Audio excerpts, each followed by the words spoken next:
ರಾಜ್ಯದಲ್ಲಿ 2023ರಲ್ಲಿ ವಿಧಾನಸಭೆ ಚುನಾವಣೆ ನಡೆದು ಕಾಂಗ್ರೆಸ್ ಪಕ್ಷ 135 ಪ್ರಚಂಡ ಜಯಭೇರಿ ಗಳಿಸಿ ಮುಖ್ಯಮಂತ್ರಿ ಸ್ಥಾನಕ್ಕೆ ಪೈಪೋಟಿ ನಡೆದು ಸಿದ್ದರಾಮಯ್ಯನವರು 2 ವರ್ಷ ಮುಖ್ಯಮಂತ್ರಿ ಎಂದು ಘೋಷಣೆ ಹೈಕಮಾಂಡ್ ಮಾಡಿತು.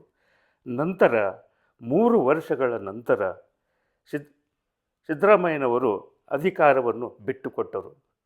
ಶಿವಕುಮಾರ್ ಮುಖ್ಯಮಂತ್ರಿ ಆದ ಕೂಡಲೇ ಸಚಿವ ಸಂಪುಟ ರಚನೆ ಮಾಡಿಕೊಂಡು ಬಿರುಗಾಳಿಯನ್ನು ಶಮನಗೊಳಿಸಿ ಕರ್ನಾಟಕ ವಿಧಾನ ಪರಿಷತ್ ಚುನಾವಣೆಯಲ್ಲಿ ಐತಿಹಾಸಿಕ ದಾಖಲೆ ಜಯಭೇರಿ ಬಾರಿಸಿ ಈಗ 2ನೇ ಕಂತಿನ ಸಚಿವ ಸಂಪುಟಕ್ಕೆ ಸುಮಾರು 50 ದಿನಗಳಿಂದ ಸೆಣಸಾಟ ನಡೆಸಿದ್ದಾರೆ.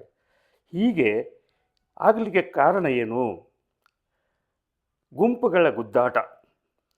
ಖರ್ಗೆ ಪಟ್ಟಿ, ಸಿದ್ದರಾಮಯ್ಯನ ಪಟ್ಟಿ, ಶಿವಕುಮಾರ್ ಪಟ್ಟಿ, ಇತ್ತೀಚೆಗೆ ಬಂದ ಹರಿಪ್ರಸಾದ್ ಪಟ್ಟಿ. ಈ ಪಟ್ಟಿಗಳ ಪೈಪೋಟಿಯಲ್ಲಿ ತೀರ್ಮಾನಗಳು ಉಲ್ಟಾಪಲ್ಟಾ ಆಗುತ್ತಾ ಸುಮಾರು 50 ದಿನಗಳವರೆಗೆ ಒಮ್ಮತಕ್ಕೆ ಬರದೆ ಇಂದು ದೆಹಲಿಯಿಂದ ತುರ್ತು ಬುಲಾವ್ ಬಂದ ಕಾರಣದಿಂದ ಎಲ್ಲರೂ CM, ಮಾಜಿ CM ಹರಿಪ್ರಸಾದ್, ಅನೇಕ ನಾಯಕರು ದೆಹಲಿಗೆ ಹೋಗಿದ್ದಾರೆ. ಅನೇಕ ಶಾಸಕರು ದೆಹಲಿಯಲ್ಲಿ ಬೀಡು ಬಿಟ್ಟಿದ್ದಾರೆ. ಯಾರಿಗೆ ಸಚಿವ ಸ್ಥಾನ ಸಿಗಬಹುದು, ಫೈನಲ್ ಪಟ್ಟಿ ಹೇಗಿರಬಹುದು ಎಂಬುದನ್ನು ಸಂಕ್ಷಿಪ್ತವಾಗಿ ಈ ರಾಜ್ಯದ ಜನತೆ ಗಮನಕ್ಕೆ ತರಲು ಬಯಸುತ್ತೇನೆ. ಗುಲ್ಬರ್ಗಾ ಜಿಲ್ಲೆಯಿಂದ ಖನಿಜಾ ಪಾತಿಮ್ ಖರ್ಗೆ ಬೆಂಬಲದಿಂದ ಇವರಾದರೆ BR ಪಾಟೀಲ್ ಸಚಿವ ಸ್ಥಾನ ಇಲ್ಲವೇ ಸ್ಪೀಕರ್ ಸ್ಥಾನ ಕೊಡಬೇಕೆಂದು ಸಿದ್ದರಾಮಯ್ಯನವರು ಹಠ ಹಿಡಿದಿದ್ದಾರೆ. ಇತ್ತ ಯಾದಗಿರಿಯಿಂದ ಬೆಂಗಳೂರಿಗೆ ಬಾರದ, ದೆಹಲಿಗೆ ಹೋಗದ, ಸಚಿವ ಸ್ಥಾನ ಕೇಳದ ಶರಣಬಸಪ್ಪ ದರ್ಶನಾಪುರ್ ಯಾರೂ ಸಚಿವ ಸ್ಥಾನ ಕೇಳದವರ ಪಟ್ಟಿಯಿಂದ ಕೋಟಾದಿಂದ ಸಚಿವ ಸ್ಥಾನ ಆಗಬಹುದೆಂದು ದೆಹಲಿ ಮೂಲಗಳಿಂದ ತಿಳಿದು ಬಂದಿದೆ. ಇತ್ತ ರಾಯಚೂರಿನಿಂದ ಬಸನಗೌಡ ದದ್ದಲ್, ಆಮೇಲೆ ಬಸವನಗೌಡ ಬಾದರ್ಲಿ ಇವರು ಸಚಿವ ಸ್ಥಾನಕ್ಕೆ ಸೆಣಸಾಟ ನಡೆಸಿದ್ದಾರೆ. ಇತ್ತ ಬಾದರ್ಲಿ ಹಂಪನಗೌಡ ಇವರು ಸಹಿತವಾಗಿ ಸುಮ್ಮನೆ ಕುಳಿತಿಲ್ಲ. ಕೊಪ್ಪಳದಿಂದ ರಾಘವೇಂದ್ರ ಹಿಟ್ನಾಳ್, ಸಿದ್ದರಾಮಯ್ಯವರ ಪಟ್ಟದ ಶಿಷ್ಯ ರಾಘವೇಂದ್ರ ಹಿಟ್ನಾಳ್, ಬಸವರಾಜ ರಾಯರೆಡ್ಡಿ, ಶಿವರಾಜ್ ತಂಗಡಗಿ ಇವರು ಭಾರೀ ಸೆಣಸಾಟ ನಡೆಸಿದ್ದಾರೆ. ಹಿಟ್ನಾಳ್ ಇವರಿಗೆ ಸಚಿವ ಸ್ಥಾನ ನೀಡ್ತಕ್ಕಂಥ ಸಾಧ್ಯತೆ ಹೆಚ್ಚಿದೆ. ಆದರೆ ರಾಯರೆಡ್ಡಿಯವರು ಸ್ಪೀಕರ್ ಆಗುತ್ತಾರೋ ಸಚಿವರಾಗುತ್ತಾರೋ ಎಂಬುದನ್ನು ಕಾದು ನೋಡಬೇಕಾಗಿದೆ. ಇತ್ತ ಬಳ್ಳಾರಿ ಜಿಲ್ಲೆಯಿಂದ, ವಿಜಯನಗರ ಜಿಲ್ಲೆಯಿಂದ ಗವಿಯಪ್ಪ ಮತ್ತು NT ಶ್ರೀನಿವಾಸ್ ಇವರು ಸಚಿವ ಸ್ಥಾನಕ್ಕೆ ಸೆಣಸಾಟ ನಡೆಸಿದ್ದಾರೆ. ಹರಿಪ್ರಸಾದ್ ಬೆಂಬಲದಿಂದ ಗವಿಯಪ್ಪ ಸಚಿವರಾಗತಕ್ಕಂಥ ಸಾಧ್ಯತೆಯನ್ನು ತಳ್ಳಿ ಹಾಕುವಂತಿಲ್ಲ. ಬಳ್ಳಾರಿಯಿಂದ ಭರತ್ ರೆಡ್ಡಿ, ಯುವ ಕೋಟದಿಂದ ಭರತ್ ರೆಡ್ಡಿ ಸಚಿವರಾದರೆ B ನಾಗೇಂದ್ರ ಸಹಿತವಾಗಿ ಇವರ ಹೆಸರು ಪ್ರಬಲವಾಗಿ ಕೇಳಿಬರ್ತಾ ಇದೆ. ಇತ್ತ ಶ್ರೀಮತಿ ಅನ್ನಪೂರ್ಣಿಮಾ ಸಿದ್ದರಾಮಯ್ಯನ ಕೋಟಾದಿಂದ ಸಚಿವರಾದರೆ ಯಾರು ಆಶ್ಚರ್ಯ ಪಡುವಂತಿಲ್ಲ.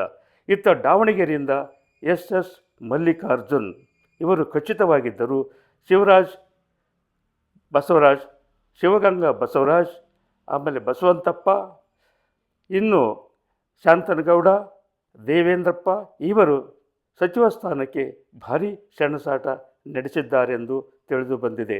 ಇತ್ತ ಚಿತ್ರದುರ್ಗ ಜಿಲ್ಲೆಯಿಂದ NY ಗೋಪಾಲಕೃಷ್ಣ ಇವರು ಸರ್ಕಾರಕ್ಕೆ ಎಚ್ಚರಿಕೆಯನ್ನೇ ನೀಡಿದ್ದಾರೆ. ಆದರೆ ರಘುಮೂರ್ತಿಯವರ ಹೆಸರು ಖಚಿತ ಎಂದು ಕೆಲವು ಮೂಲಗಳಿಂದ ತಿಳಿದು ಬಂದಿದೆ. ತುಮಕೂರು ಜಿಲ್ಲೆಯಿಂದ ಷಡಕ್ಷರಿ ಇವರು ಒಂದು ಹೊಸ ಬಾಂಬನ್ನೇ ಸಿಡಿಸಿದ್ದಾರೆ. ದಕ್ಷಿಣ ಕರ್ನಾಟಕದಿಂದ ನಾನೊಬ್ಬನೇ ಲಿಂಗಾಯತ ಶಾಸಕ, ಆಷಾಢ ನಂತರ ನಾನು ಸಚಿವನಾಗುವುದು ಖಚಿತ ಎಂದು ಹೊಸ ಬಾಂಬನ್ನು ಸಿಡಿಸಿದ್ದಾರೆ. ಇತರ ಒಡ್ಡರ ಜನಾಂಗದಿಂದ ಪಾವಗಡದ ಶಾಸಕರಾದ H. ವೆಂಕಟೇಶ್ ಇವರು ಸಚಿವ ಸ್ಥಾನ ಆಗುವುದು ಖಚಿತ ಎಂದು ದೆಹಲಿ ಮೂಲಗಳಿಂದ ತಿಳಿದು ಬಂದಿದೆ. ಇತ್ತ ಇನ್ನೊಬ್ಬ ಶಾಸಕ DB ಜಯಚಂದ್ರ ಇವರು ಸಚಿವರಾಗ್ತಾರೋ ಅಥವಾ ಸ್ಪೀಕರ್ ಆಗ್ತಾರೋ ಎಂಬುದನ್ನು ರಾಜ್ಯದ ಜನತೆ ಕಾದು ನೋಡುತ್ತಿದ್ದಾರೆ. ಬೆಂಗಳೂರು ನಗರದಿಂದ ರಿಜ್ವಾನ್ ಹರ್ಷದ್ ಮತ್ತು ಆನೇಕಲ್ ಶಿವಣ್ಣ, ಆಮೇಲೆ ಪ್ರಿಯಾ ಕೃಷ್ಣ ಈ ಮೂವರಲ್ಲಿ ಯಾರು ಸಚಿವರಾಗುತ್ತಾರೆ ಎಂಬುದನ್ನು ಕಾದು ನೋಡಬೇಕಾಗಿದೆ. ಯಾಕಂದರೆ ಈಗಾಗಲೇ ಬೆಂಗಳೂರು ನಗರ ಜಿಲ್ಲೆಗೆ 4 ಸಚಿವ ಸ್ಥಾನವನ್ನು ಕೊಡಲಾಗಿದೆ. ಆದ ಕಾರಣ ಸಚಿವ ಸ್ಥಾನದ ಕೊಡಬೇಕು ಅಥವಾ ಬಿಡಬೇಕು ಎಂಬುದನ್ನು ಹೈಕಮಾಂಡ್ಗೆ ಕಗ್ಗಂಟಾಗಿದೆ. ವೇಣುಗೋಪಾಲ್ ಕೋಟದಿಂದ ಜಮೀರ್ ಅಹ್ಮದ್ ಸಚಿವ ಸ್ಥಾನಕ್ಕೆ ಬಂದರೆ ಯಾರು ಆಶ್ಚರ್ಯ ಪಡುವಂತಿಲ್ಲ. ಇತ್ತ ಬೆಂಗಳೂರು ಗ್ರಾಮಾಂತರದಿಂದ ರಾಹುಲ್ ಗಾಂಧಿಗೆ ಬೇಕಾಗಿರುವ, ಡಿ ಕೆ ಶಿವಕುಮಾರ್ಗೆ ಬಲಗೈ ಬಂಟರಾಗಿರುವ Young and energetic Sharath Bachegowda ಸಚಿವರಾಗುವುದು ಖಚಿತ ಎಂದು ಹೈಕಮಾಂಡ್ ಮೂಲಗಳಿಂದ ತಿಳಿದು ಬಂದಿದೆ. ಇತ್ತ ಬೆಂಗಳೂರು ದಕ್ಷಿಣದಿಂದ ಎಸ್ ಸಿ ಬಾಲಕೃಷ್ಣ ಮತ್ತು ಇಕ್ಬಾಲ್ ಅನ್ಸಾರ್ ಇವರ ನಡುವೆ 50-50 ಸೆಣಸಾಟ ನಡೆಸಿದ್ದು ಹೆಚ್ಚಿನ ಒಲವು ಎಸ್ ಸಿ ಬಾಲಕೃಷ್ಣ ಅವರಿಗೆ ಇರುವುದೆಂದು ತಿಳಿದು ಬಂದಿದೆ. ಇತ್ತ ಕೋಲಾರ ಜಿಲ್ಲೆಯಿಂದ ರೂಪಕಲಾ ಮತ್ತು ಎಸ್ ಎನ್ ನಾರಾಯಣಸ್ವಾಮಿ ಇವರಿಗೆ ತೀವ್ರ ಪೈಪೋಟಿ ನಡೆದಿದ್ದು, ಇತ್ತ ಎಸ್ ಎನ್ ನಾರಾಯಣಸ್ವಾಮಿ ಆಗುವುದು ಖಚಿತ ಎಂದರೆ ಇತ್ತ ರೂಪಕಲಾ ಶಶಿಧರ್ ಇವರ ಅದೃಷ್ಟವನ್ನು ಕಾದು ನೋಡಬೇಕಾಗಿದೆ. ಇತ್ತ ಮಂಡ್ಯ ಜಿಲ್ಲೆಯಿಂದ ರವಿ ರಾಣಿಗೇರ್ ಗೌಡ ಮತ್ತು ಪಿ ಎಂ ನಾರಾಯಣಸ್ವಾಮಿ ಇವರಲ್ಲಿ ಒಬ್ಬರು ಸಚಿವರಾಗುವುದು ಖಚಿತ ಎಂದು ಹೇಳಬಹುದು.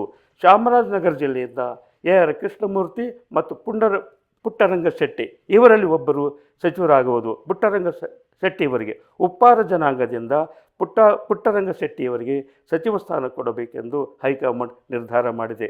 ಇತ್ತ ಮೈಸೂರು ಜಿಲ್ಲೆಯಿಂದ ಎಸ್ ಸಿ ಮಾದೇವಪ್ಪ ಸಚಿವರಾಗುತ್ತಾರೋ ಅಥವಾ ಸ್ಪೀಕರ್ ಆಗುತ್ತಾರೋ, ವಿಧಾನಸಭಾ ಅಧ್ಯಕ್ಷರಾಗುತ್ತಾರೋ ಎಂಬುದನ್ನು ಹೈಕಮಾಂಡ್ ನಿರ್ಧಾರ ಮಾಡಬೇಕಾಗಿದೆ. ಆದರೆ ದರ್ಶನ್ ಧ್ರುವನಾರಾಯಣ ಮತ್ತು ಇನ್ನೊಬ್ಬ ಶಾಸಕ ತನ್ವೀರ್ ಸೇಠ್ ಇವರು ಸಹಿತವಾಗಿ ಸಚಿವರಾಗುವುದು ಖಚಿತ ಎಂದು ದೆಹಲಿ ಮೂಲಗಳಿಂದ ತಿಳಿದು ಬಂದಿದೆ.